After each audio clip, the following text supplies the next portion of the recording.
ತಪ್ಪು ಇವರಿಗೆ ಹೊಡಿತಾರಲ್ಲ ಇದ್ರ ಎಕ್ಸ್ಪ್ರೆಸ್ ಮಾಡಿ ಬಿಟ್ಬಿಡ್ಬೇಕು. ಆ ರೈತ ಹೇಳ್ಕೋಬೇಕು ಇದು ನನ್ನ ಜಮೀನತ್ತ ಅವನೇ ಪ್ರೂಫ್ ಮಾಡಬೇಕು.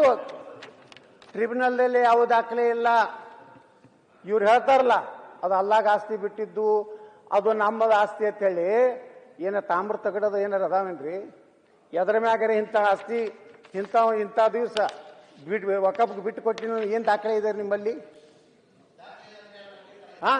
ನೀವು ಬೇಕಾದಂಗೆ ಮಾಡ್ಕೊಂಡ್ರಿ, ನಿಮಗ್ ಬೇಕಾದಂಗೆ ನೀವು ಚರ್ಚೆಗೆ ನಾನು ಸಿದ್ಧ. ಬನ್ನಿ ನನ್ನ ಕೊಡಿ. ಯಾವ ದಾಖಲೆ ಯಾರು ನಿಮ್ಗೆ ನಾನು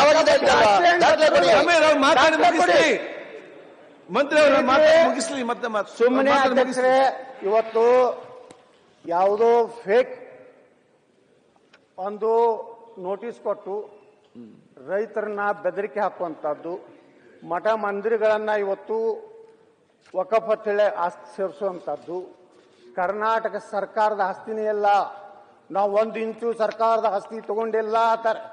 ಈ ದೇಶದಲ್ಲಿರುವಂತಹ ಪ್ರತಿ ಇಂಚುನು ಅದು ಭಾರತ ಸರ್ಕಾರದ್ದು, ಅದು ಕರ್ನಾಟಕ ಸರ್ಕಾರದ್ದು, ಅದು ನಮ್ಮ ದೇಶದ ನಾ ಈ ಸಂದರ್ಭದಾಗ ಹೇಳಕ್ ಬಯಸ್ತಾ ಇದ್ದೇನೆ ಬಂಧುಗಳೇ. ಅಧ್ಯಕ್ಷರೇ, ಇವತ್ತು ಬಹಳಷ್ಟು ಇಲ್ಲಿ ನೀವು ಇದನ್ನ ಅನುಭವ ಮಂಟಪ ನಮ್ಮ ಬಸವಣ್ಣವ್ರ ಬಗ್ಗೆ, ಅಲ್ಲಿದಿಂದ ಅಲ್ಲಂ ಪ್ರಭುಗಳ ಬಗ್ಗೆ, 770 ಶರಣರ ಬಗ್ಗೆ ಬಹಳಷ್ಟು ಚರ್ಚೆ ಮಾಡಿದ್ರಿ. ಆ ಅನುಭವ ಮಂಟಪ ಎಲ್ಲಿದೆ ಅಧ್ಯಕ್ಷರೇ? ನೀವು ಒಂದು ಫೋಟೋ ಹಾಕಿದ್ರಿ, ಫೋಟೋ ಮ್ಯಾಗೆ ಒಂದು ದಿವಸ ಕತ್ತಿ ಹೊಡೆದ್ರಿ. ಆದ್ರೆ ಅನುಭವ ಮಂಟಪ ಒರಿಜಿನಲ್ ಎಲ್ಲಿತ್ತು? ಅದು ಇವತ್ತು ಯಾವ ಸ್ಥಿತಿ ಒಳಗಿದೆ? ಈಗ ಅದನ್ನು ವಕಫ್ ಆಗಿದೆ, ಪೀರ್ ಬಾಷಾ ದರ್ಗಾ ಆಗಿದೆ. ನೀವು ಇಲ್ಲೊಂದು ಫೋಟೋ ಹಾಕೋದ್ರಿಂದ ಜಗತ್ತಿನ ಮೊದಲ ಪಾರ್ಲಿಮೆಂಟ್ ಅನುಭವ ಮಂಟಪ ಇವತ್ತು ಒಂದು ದರ್ಗಾ ಆಗಿ ಪರಿವರ್ತನೆ ಆಗಿದೆ. ಅಲ್ಲಿ ಗೋ ಹತ್ಯೆ ನಡೀತಾ ಇದೆ. ನಿಮಗೇನಾದ್ರೂ ನಿಜವಾಗಿ ಬಸವಣ್ಣವ್ರ ಬಗ್ಗೆ ನೀವು ಹೇಳಿದ್ರಲ್ಲ, ಬಸವಣ್ಣ ಬಗ್ಗೆ ನಾನು ತಪ್ಪು ಹೇಳಿದ್ರ ಶಾಸಕರು, ಇಲ್ಲಿ ಸರ್ವಜ್ಞ ಒಂದು ಮಾತು ಹೇಳ್ತಾನೆ, ಹೇಳ್ಬೇಕಾಗ್ತದೆ, ಸ್ಪಷ್ಟೀಕರಣ ಕೊಡ್ಬೇಕಾಗ್ತದೆ. ಸರ್ವಜ್ಞ ಹೇಳ್ತಾನೆ ಅಧ್ಯಕ್ಷರೇ, ನೊಂದು ರಾಜ್ಯವನ ನಂದಿಯ ಹೆಸರಿನವ, ನಂದಿ ಅಂದ್ರೇನು? ಬಸವಣ್ಣ. ನಂದಿಯ ಹೆಸರಿನವ ನೊಂದು ರಾಜ್ಯವನ್ನ ಆಳಿ, ಬಂಧನ ಪಟ್ಟು ಭಯಪಟ್ಟು ನೀರಿನೋಳು ಸಂದು ಹೋದಾನು ಸರ್ವಜ್ಞ. ಏನಾಯ್ತು?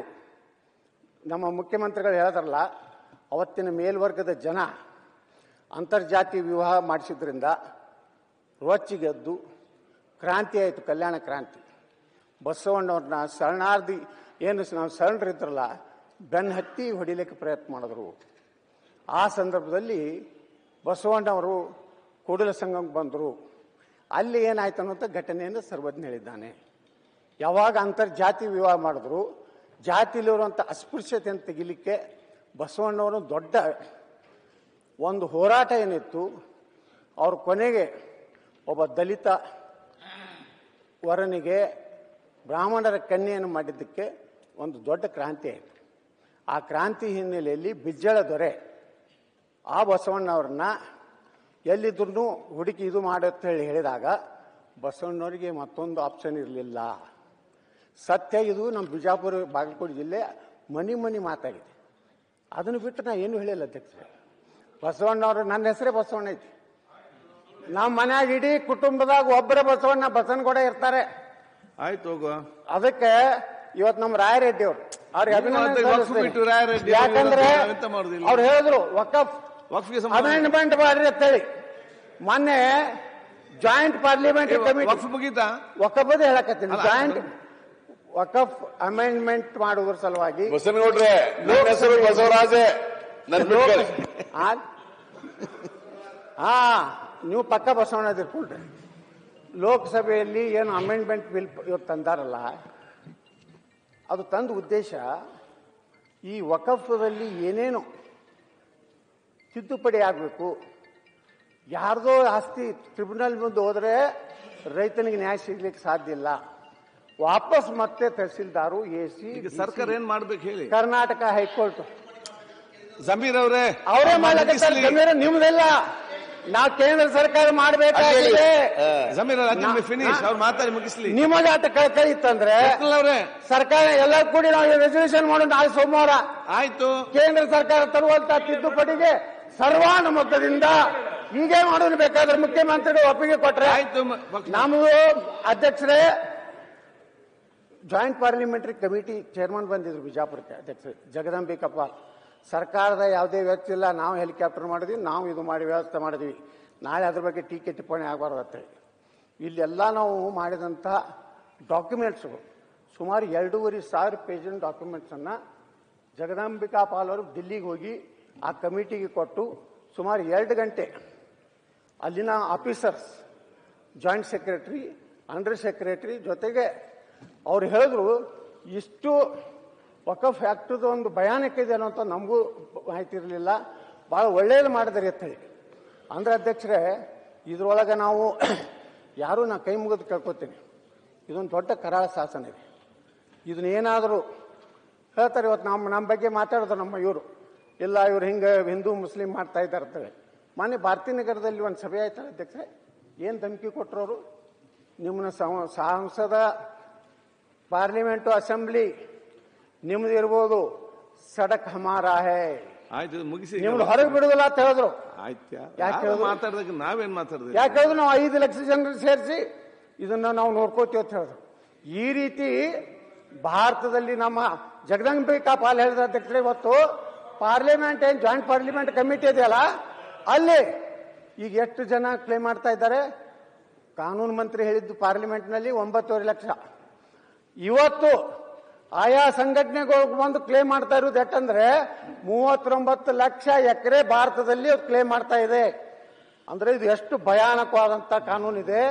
ಇದರಿಂದ ನಮ್ಮ ದೇಶ ಸುರಕ್ಷಿತವಾಗಿರ್ಲಿಕ್ಕೆ ಸಾಧ್ಯ ಇಲ್ಲ, ನಮ್ಮ ಮಠ ಮಂದಿರಗಳು ಸುರಕ್ಷಿತವಾಗಿ ಇರ್ಲಿಕ್ಕೆ ಸಾಧ್ಯ ಇಲ್ಲ, ನಮ್ಮ ದಲಿತ ಜನಾಂಗ ಸುರಕ್ಷಿತವಾಗಿರ್ಲಿಕ್ಕೆ ಸಾಧ್ಯ ಇಲ್ಲ, ಮಠ ಮಂದಿರಗಳು ಸುರಕ್ಷಿತವಾಗಿ ಸಾಧ್ಯ ಇಲ್ಲ, ಮುಸ್ಲಿಂ ರೈತರು ಸಹ ಸುರಕ್ಷಿತವಾಗಿ ಇರ್ಲಿಕ್ಕೆ ಸಾಧ್ಯ ಇಲ್ಲ. ಯಾಕಂದ್ರೆ ಕೆಲವೊಂದು ಜನ ಜಮೀರ್ ಅಹಮದ್ ಖಾನ್ ಅವರು ಒಪ್ಕೊಂಡಾರ, 90% ಮುಸ್ಲಿಂ ಲೀಡರ್ಗಳೇ ಇದರ ಲಾಭ ಹೊಡಿತಾ ಇದ್ದಾರೆ.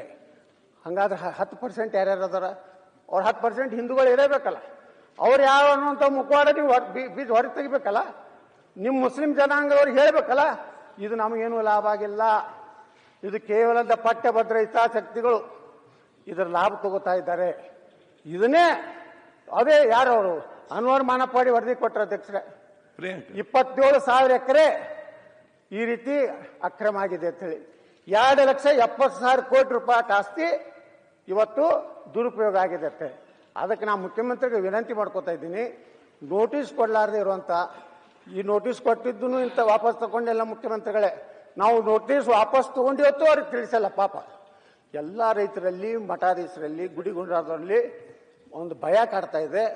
ತಾವು ಮುಖ್ಯಮಂತ್ರಿಗಳೇನು ಆದೇಶ ಮಾಡಿದ್ದೀರಿ, ಎಲ್ಲ ಜಿಲ್ಲೆದು ನೀವು ರಿವ್ಯೂ ಮೀಟಿಂಗ್ ಮಾಡಿ ಎಷ್ಟು ನೋಟಿಸ್ ಕೊಟ್ಟಿದ್ರಿ, ಎಷ್ಟು ವಾಪಸ್ ತಗೊಂಡ್ರಿ.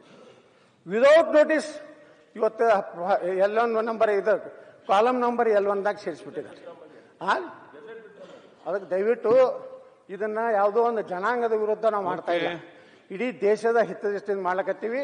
ಈಗಾಗಲೇ ನಮ್ಮ ವಿರೋಧ ಪಕ್ಷ ನಾಯಕರು ಬಹಳ ದೊಡ್ಡ ವಿವರವಾಗಿ ಇಡೀ ರಾಜ್ಯದ ಬೀದರ್ನಿಂದ ಹಿಡಿದು ಚಾಮರಾಜನಗರವರೆಗಿನ ಸ್ಥಿತಿ ಹೇಳಿದ್ದಾರೆ. ಅದಕ್ಕೆ ನಾವು ವಿನಂತಿ ಮಾಡ್ಕೊತೀವಿ ಸರ್ಕಾರಕ್ಕೆ, ಇದು ಯಾವುದೋ ಪ್ರತಿಷ್ಠೆಗೆ ಬೀಳ್ಬೇಡ್ರಿ.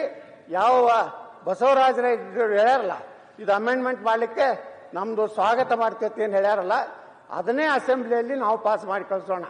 ಅದೇ ರೀತಿ ನಾವು ಬಸವ ಕಲ್ಯಾಣದಲ್ಲಿ ಏನು ಜಗತ್ತಿನ ಏನು ನಮ್ಮ ಅನುಭವ ಮಂಟಪ ಇತ್ತು, ಅದನ್ನ ಮತ್ತೊಮ್ಮೆ ಅನುಭವ ಮಂಟಪ ಅಲ್ಲಿ ನಿರ್ಮಾಣ ಮಾಡಿ ನಿಜವಾಗಿ ನಿಮ್ಮ ಬಸವಣ್ಣವ್ರ ಬಗ್ಗೆ, ನಿಜವಾಗಿ ಅನುಭವ ಮಂಟಪದ ಬಗ್ಗೆ ನಿಮ್ಗೆ ಕಳಕಳಿದ್ರೆ, ನಿಮ್ಮದೇನಾದ್ರೂ ಸ್ಥೈರ್ಯ ಇದ್ರೆ ದಯವಿಟ್ಟು ನಮ್ಮ ಬಸವಣ್ಣವರ ಅನುಭವ ಮಂಟಪವನ್ನು ನಮ್ಮ ಜನಾಂಗಕ್ಕೆ ಬಿಟ್ಟು ಕೊಡ್ಬೇಕಂತ ಕೇಳ್ಕೊಂಡು ನಾನು ಮಾತು ಮುಗಿಸ್ತಾ ಇದ್ದೀನಿ. ಧನ್ಯವಾದ ಅಧ್ಯಕ್ಷ.